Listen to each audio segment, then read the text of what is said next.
Olá, meu nome é Gabriel Martins, sou roteirista, diretor, produtor e montador do longa-metragem Marte 1. Marte 1 é um longa-metragem que conta a história de uma família, os Martins, que moram na periferia de Contagem, e a gente acompanha eles ao longo de alguns meses aí na vida, entre o final de 2018 e 2019.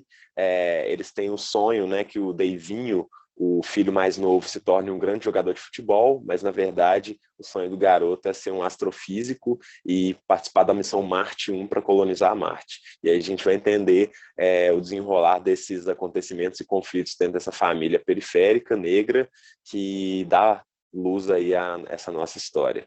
Aí, ó. Olha a carta que você deu, Nina. Nunca agradeço, tá? Dá um presente pra gente. Bora lá ver jogar, Nina? Sábado eu não posso, não. Vou fazer faxina na dona Bia. Ela pediu pro sexta e pediu pro sábado. Eu achei ótimo, né? É bom. 2 diárias é maravilhoso. Maravilhoso. Agora, o grande barato do teu filme, né, entre tantas virtudes para mim, mas é que você consegue, de certa maneira, margear todo esse momento de tensão, né, que a gente vive nos últimos anos. O Marte 1 se passa logo após a eleição de Jair Bolsonaro à presidência, né, e inclusive depois que ele toma posse e tudo mais, mas o teu filme ele passa à margem desses acontecimentos políticos para mostrar muitas questões que são atuais, assim, né? Então, eu queria entender como é que foi esse processo na construção do roteiro, porque quando você teve a ideia para o filme, ainda nem existia sequer a possibilidade do Bolsonaro ser candidato a presidente, né? Então, eu achei isso curiosíssimo, né? Como é que isso foi para você durante o processo do filme? E é difícil, imagino eu, né? Porque é muito fácil a gente fazer uma crítica política, social, evidenciando muitas vezes, né, o que está acontecendo, que por mais que a gente saiba, mas é bom reforçar, não é o caso do teu filme, né? Aquilo está bem nas entrelinhas, aquilo é sutil, aquilo a gente percebe numa respiração mais ofegante. Então, queria entender como é que foi esse processo para você. Esse filme ele nasce ali em 2014, né, próximo da Copa do Mundo, né? Foi quando eu tenho a ideia para esse filme. E ali, né, junto dessa coisa do futebol tá chegando no Brasil, muita intensidade, né, com o evento, e também muitas questões políticas que vêm, na verdade, desde antes, ali 2012, 2013, né, tudo isso para mim refletiu uma crise de identidade muito forte, assim, do povo brasileiro que, além de tudo isso que eu mencionei, estava vivendo naquele momento, acho que processos identitários mais fortes, né, a gente entendendo de fato o que era essa comunidade LGBTQIA+, o que é essas novas culturas, o povo negro se afirmando cada vez mais, né? Então eu acho que essa junção de mudanças de perspectivas que se cruzavam com a política, se cruzavam com o que a gente quer que o país seja, e nisso, eventualmente, culminou na eleição do Bolsonaro, né, numa grande crise, né, de identidade do país, deu vazão, né, de alguma forma, a esse momento. Isso sempre me deixou refletindo, assim.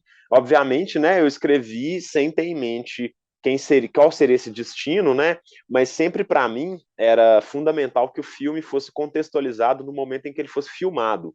Então, se a gente tivesse filmado em 2017, seria um contexto de 2017, que traria suas questões, traria outra coisa passando na televisão, outro momento ao redor, né?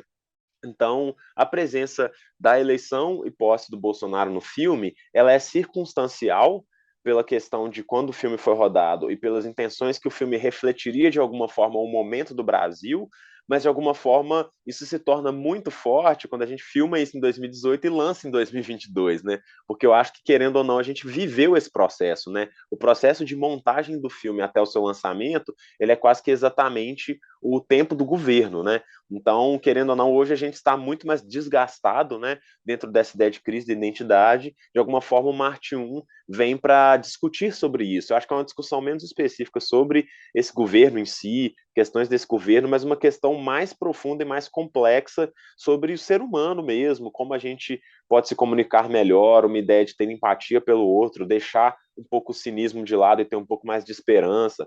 Então, acho que foi um pouco isso que norteou o meu pensamento, que tem a ver com todos esses momentos, né?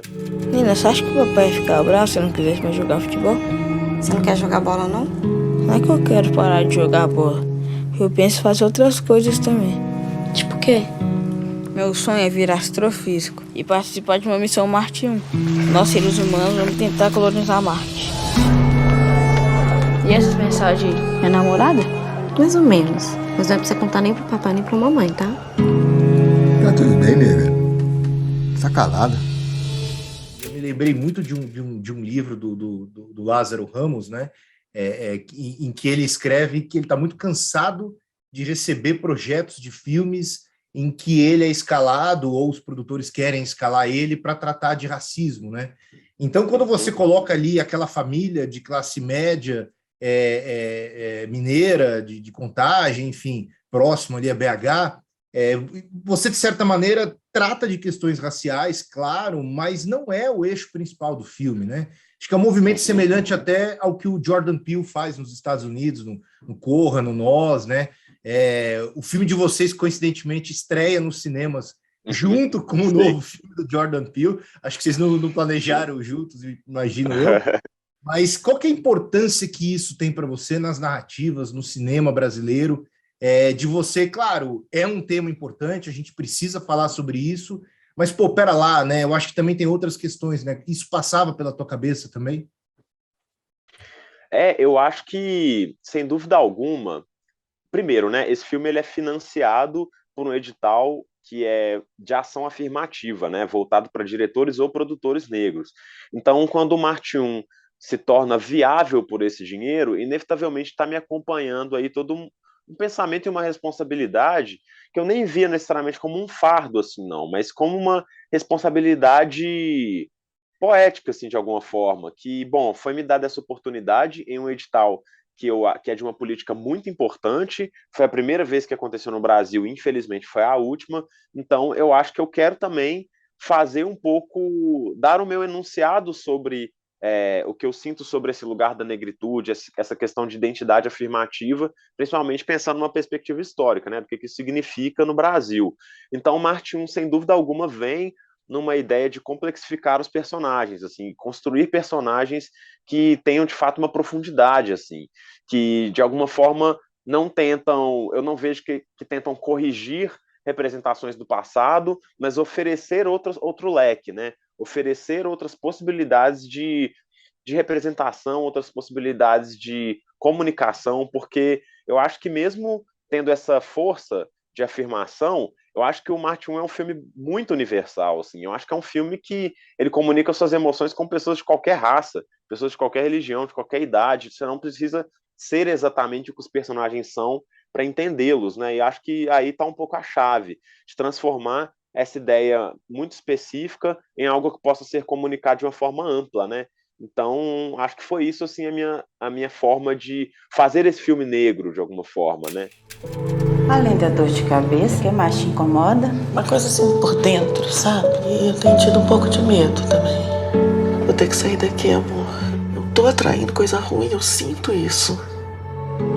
Pai, mãe, eu tô olhando apartamento. Você devia formar primeiro, depois você arruma um namorado. Que mané namorado, pai? Você vai sair de casa Eu nem pra vou quê? casar Você porque eu tem quero ter tudo minha que você liberdade, precisa aqui ué. dentro. Mais liberdade do que você já tem? Olha a finalização dele. Você é muito parecida comigo, mais do que você pensa. O que aconteceu, mãe? Onde a Filmes de Plástico vai parar? Porque vocês já estiveram em Cannes, vocês já estiveram nos principais festivais de cinema do mundo. O Marte 1 começou o ano em janeiro no Festival de Sundance, o que para mim foi uma surpresa, porque assim, eu não fiquei tão surpreso quando vocês foram para Cannes, por exemplo. Mas Sundance é um festival tipicamente dos Estados Unidos ali. Tudo bem, eles dão oportunidades para filmes independentes de outros países, mas eu falei, cara, mas que loucura! A galera de Contagem lá no Sundance, né? Quando eu assisti ao filme de vocês, eu tive realmente essa percepção, né, dos temas universais que estão por trás do filme, né? E eu queria realmente, sei lá, o próximo passo é o Oscar agora, vocês estão já com essa... Porque isso foi muito bacana, assim, para mim foi muito legal ver o filme em Sundance. Vocês fizeram barulho lá. A gente está gravando essa entrevista um dia depois da exibição em Gramado. Vocês também fizeram barulho lá. Eu vi um vídeo, não sei se foi você que postou, a Paula postou, alguém postou, da galera aplaudindo de pé, assim, durante muito tempo. A equipe toda do filme ali emocionada. Então, o que isso representa para você, pô?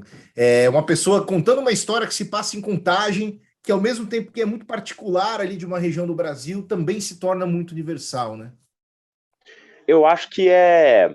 Eu acho que assim, a Filmes de Plástico é uma produtora que é formada por 4 pessoas que são muito sonhadoras, né? E junto com esse sonho, eu acho que também vem um esforço enorme e um amadurecimento assim a cada filme, né? Então acho que essa questão que você falou, que a cada filme a gente vai dando passos diferentes, é uma coisa que a gente tem que contar, obviamente, com forças externas, né? Curadores, pessoas que são interessadas no nosso trabalho, mas a gente também se esforça muito, né? A gente vai estudando para os nossos filmes.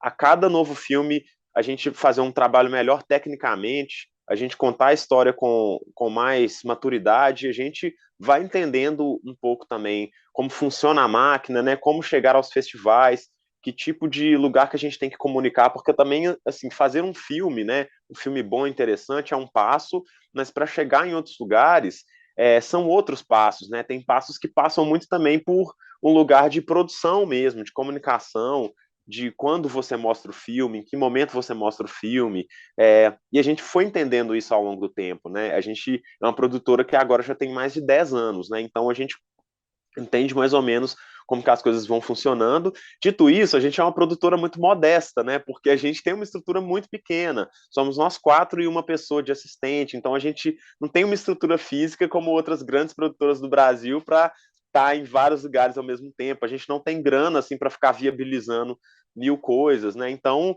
é uma luta um pouco de Davi contra Golias, no sentido que o que a gente tem a oferecer é realmente o nosso talento, o nosso esforço, nossa criatividade, e felizmente isso vem sendo reconhecido, né? Acho que a cada filme a gente consegue dar um passinho a mais. Temporada entrou no Netflix, no Coração do Mundo teve uma repercussão muito boa, agora o Marte 1 vai para Sundance, está aqui em Gramado. Então, assim, eu sinto que onde a Filmes de Plástico vai parar é uma pergunta que a gente assim, é interessado em qualquer vitrine, qualquer possibilidade que faça o nosso filme ser visto por várias pessoas, né? É um desafio muito grande ainda a gente ser visto no Brasil, né? A gente conseguir lançar. Sigo aí muito esperançoso que o Marte 1 possa ter uma boa bilheteria, né? Mas a gente sabe que é difícil. Então, assim, a gente está tentando dar todos os passos com muita ambição, com muito pé no chão, mas sem também ter vergonha de sonhar alto, né? No que pode vir pela frente aí. Não, e você falou do temporada, né? Eu li recentemente o livro, né, que o André lançou, digamos, o diário, né? Com roteiro, Aham. mais contações ali do processo. E eu estava conversando com o Thiago Venanzoni, que inclusive conhece vocês, fez a tese de Sim, doutorado, inclusive ele até comentou que te adora e tudo mais. Eu até gravei com ele aqui já para o canal. E eu estava conversando com ele justamente sobre isso, né? Durante muito tempo no Brasil a gente perdeu, acho que ainda perde de certa maneira, né? Pelo menos até o fim do ano passado, a gente perdia muito tempo se preocupando em que tipo de filme que as pessoas fora do Brasil podem gostar, que tipo de filme que a gente precisa selecionar, escolher para tentar representar o Brasil nos prêmios, nos festivais.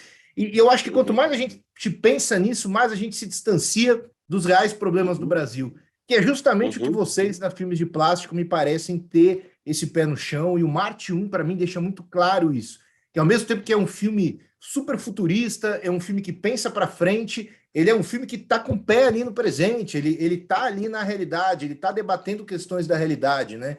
Então isso é muito bacana perceber a criatividade toda de vocês ali, né? E perceber como que o filme consegue de fato tocar essas pessoas. Tocou Gramado, tocou Sundance, e eu já posso começar a campanha para o Oscar aqui? Vamos começar já a torcida? Ou ainda é cedo? Pô, a gente tem que ir com um bonde, assim. Eu acho que, primeiro, né? Eu acho que essa questão que você falou, os nossos processos são muito sinceros, assim mesmo. Eu acho que, primeiro, a gente entendeu com o tempo que não existe um formato necessariamente que vai passar e vai dar certo nos festivais. Então, assim, mesmo se existisse, eu não conseguiria fazer um filme assim, porque todos os projetos que eu fiz até hoje, eles nasceram de coisas muito íntimas, né? De relações muito pessoais, de questões de memória, de questões. Então, assim, quando eu faço Marte 1, primeiro, né, quando eu acabo de fazer um filme, eu já sou muito crítico ao próprio filme. Eu tenho uma quase que uma necessidade de desconstruir tudo aquilo e partir para uma próxima ideia. Então eu já sou muito crítico, eu já acho que não vai passar em lugar nenhum. Depois que eu supero esse sentimento, aí a gente vai tentando, mas no fim das contas é uma coisa muito sincera. E essa sinceridade eu acho que atravessa. E assim, eu acho que todos os caminhos que estejam abertos, a gente vai querer trilhar, a gente vai se esforçar para tudo. Se for para fazer uma campanha, se o filme for escolhido para representar o Brasil no Oscar, vamos fazer muito esforço, mas a gente vai precisar realmente de todo mundo, porque é isso, assim, vai ser uma torcida coletiva e um movimento coletivo mesmo, assim, de espectadores, de imprensa, de agente, porque a gente vai ter que levantar esse filme, que é um filme realmente menor, é um filme literalmente de baixo orçamento, e para levar ele para longe vai precisar de muita gente. E eu tô sentindo essa energia antes do filme estrear, que tem muita gente torcendo pelo filme, gente que sequer viu o filme já tá torcendo pelo filme. Isso me deixa muito feliz, assim, nesse sentimento coletivo de uma simples generosidade das pessoas de querer que o filme dê certo, assim, e isso me deixa muito feliz. Mas deve ser longe pra dedéu, né? A distância é aproximadamente 60 milhões de quilômetros, pai. Fica assim não, Sam.